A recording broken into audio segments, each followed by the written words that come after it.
Okay.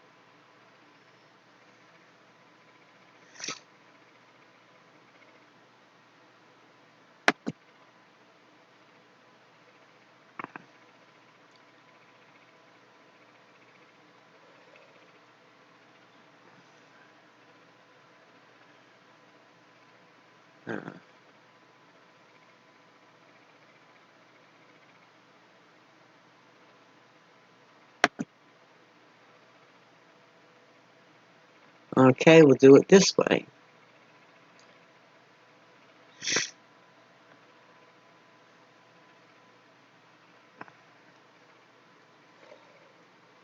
Jesus Christ became a member of the human race to die for the descendants of Adam. There can only be one race of people.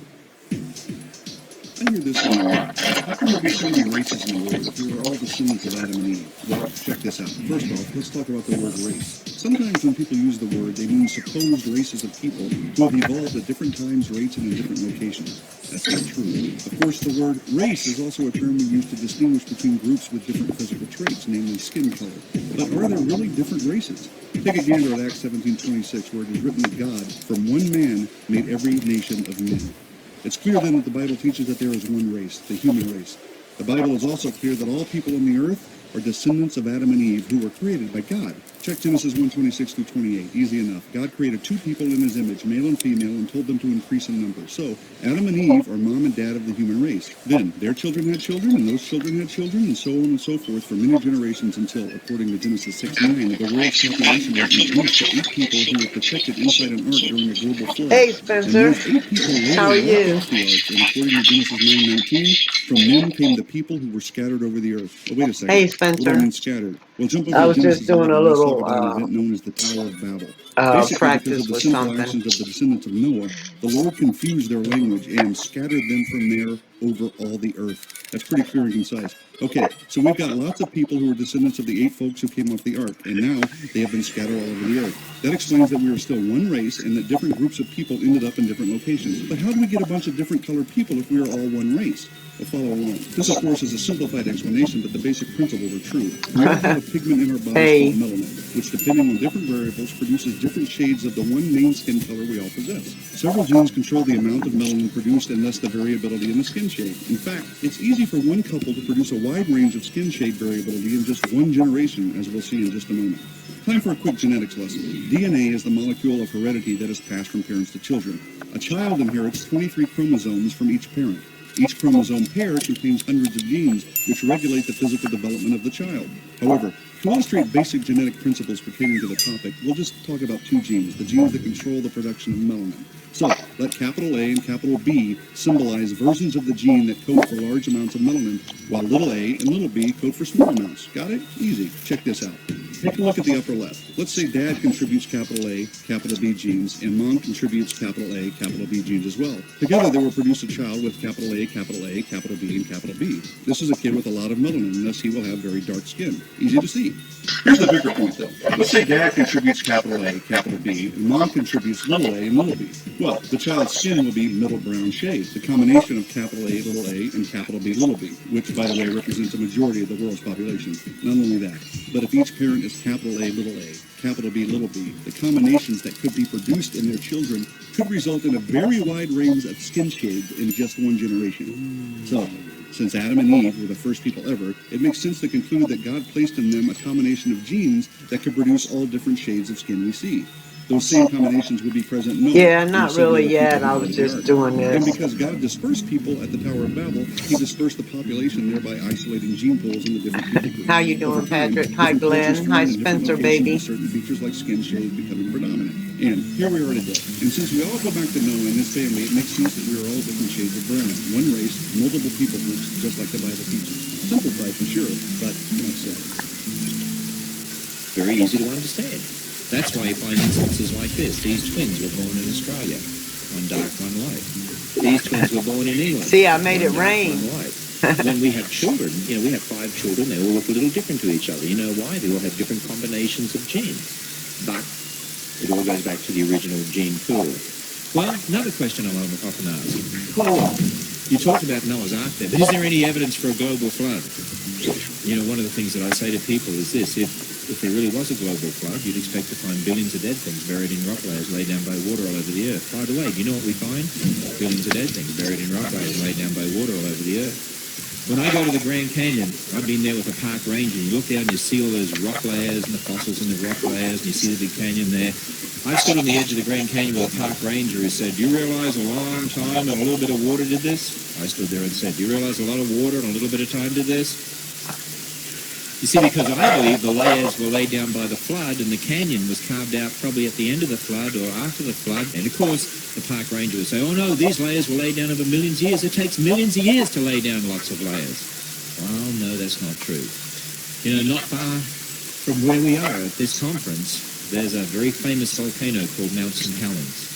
And Mount St. Helens erupted on May 18th, 1980. Watch this short video. On May 18, 1980, Mount St. Helens, located 95 miles south of Seattle, Washington, erupted. The eruption was triggered by an earthquake centered beneath the mountain that measured 5.1 on the Richter scale. The lateral blast swept out the north side of Mount St. Helens at 300 miles per hour.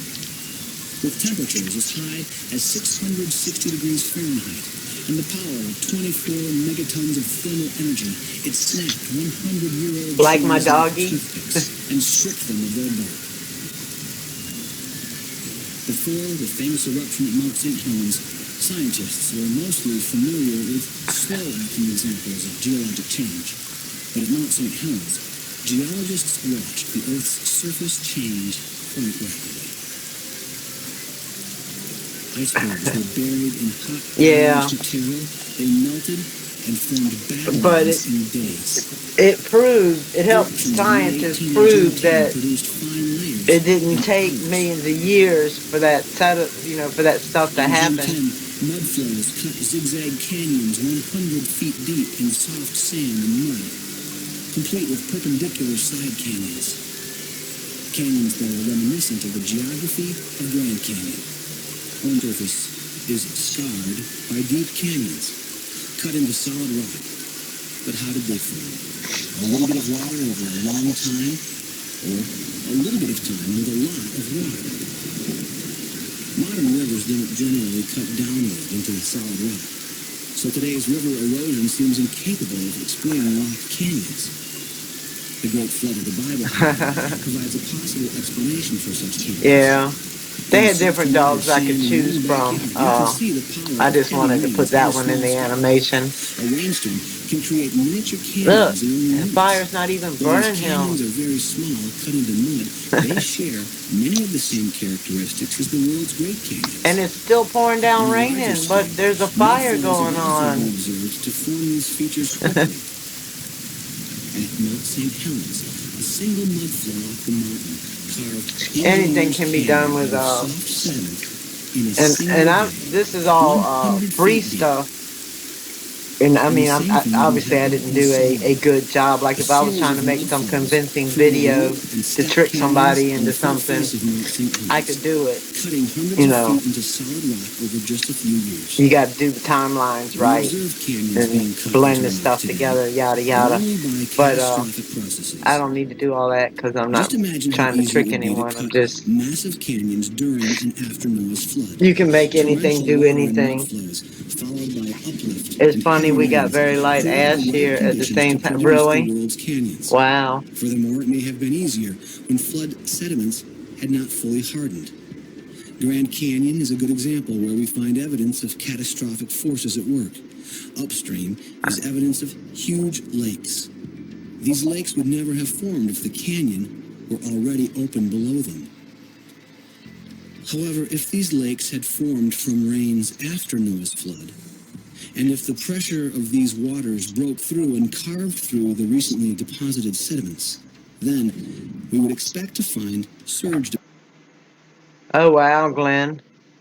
Its laboratory in south central Washington found a way to achieve in days what takes Mother Nature millions of years, converting wood to mineral, in other words, to petrify wood. And we read a statement of that, but I think many people don't think it through. You know, here they are saying, well, we found a way to do in days what takes Mother Nature millions of years. Here's another way of reading it. We found a way to do in days what shows you it doesn't take millions of years. That's the whole point. It doesn't take millions of years. A number of years ago, we had someone send to us actually Right. a spark plug that was embedded in a rock. Was that used by an ape man in his chariot 2 million years ago or something like that? And the answer is, of course not. It doesn't take millions of years to make rock. It doesn't take millions of years to make fossils. You know, people often ask me I about the hear you, ice age. Do you Glenn. believe in an ice age? Actually, we believe in one ice age, but generated by the flood. The flood is the key to Yeah, I understanding the remember ice age. when You Mount can't St. just Helen went off. have I an Earth remember it getting on the colder and colder. news. Everything would freeze over. Actually, you need something to produce warm water and evaporation, and then to enable precipitation to build up the ice for an ice age. It's the flood that explains it. Watch this short video, and you'll understand what happened.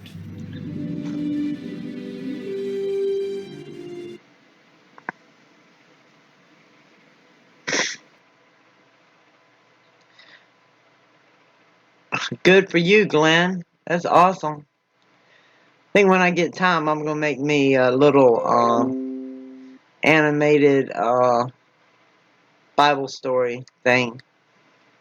I just gotta find the right graphics and gotta have time to do it. That'll probably be in the winter.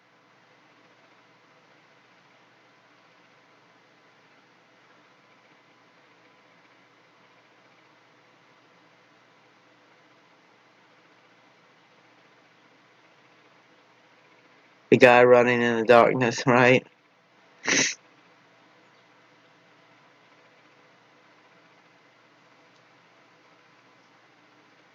Wow, so that ash traveled all the way from the west coast to the east.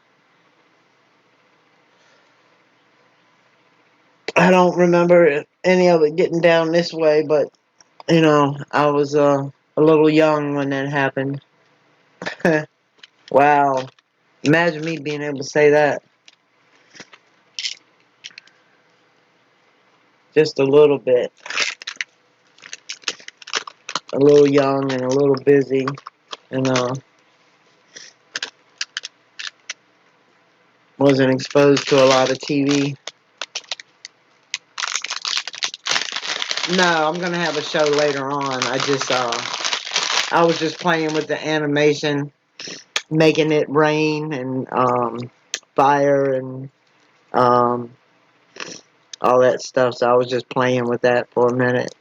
And I like the message, you know, about one race, you know, because everyone has melanin in their skin, and everyone has it. It's just a matter of some people have more and some people have less. And so that was the message for that, you know, one race, the human race. So that was for our little KKK trolls. And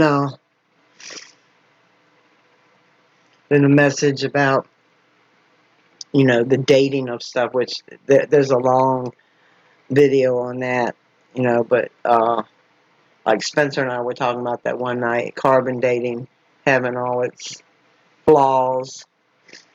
And so, yeah, they can't, there's no way they can prove anything's millions of years old. It's just ludicrous to even think so. Oh, yeah.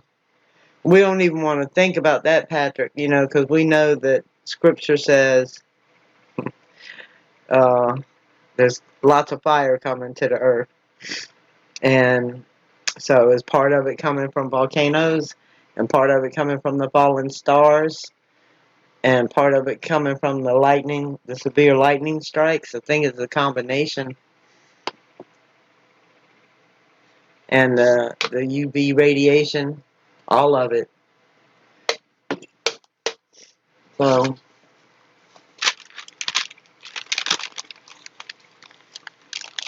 did Spencer leave us already?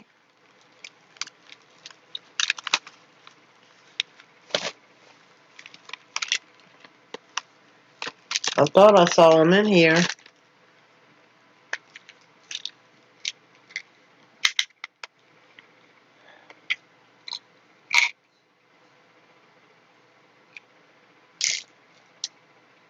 Alright, well, um,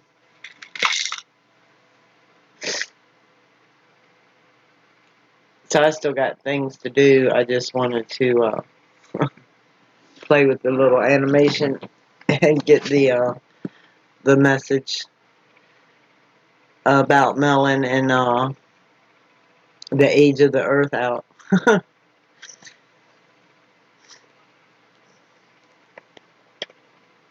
And then we can cover those topics and some others in a couple of hours.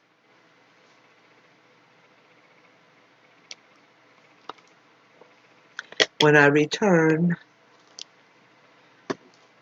Right, right. The ash can turn the sun to right. It could very well be that. We don't know what God's going to use to make scripture play out, but we know that he will use the elements that he created. And we may even see some new ones that we don't know yet. What, Patrick?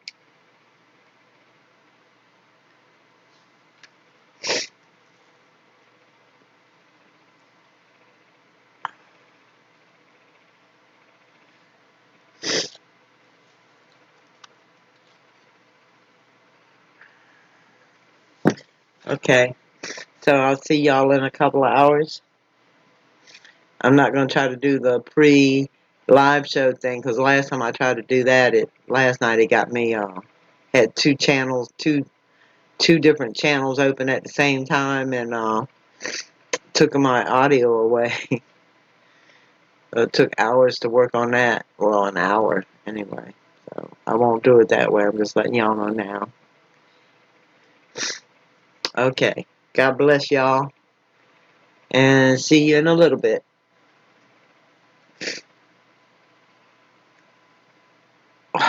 One love, one God.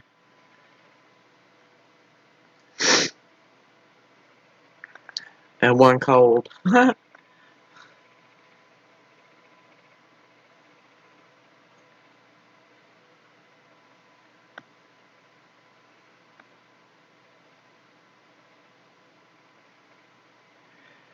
True, Spencer.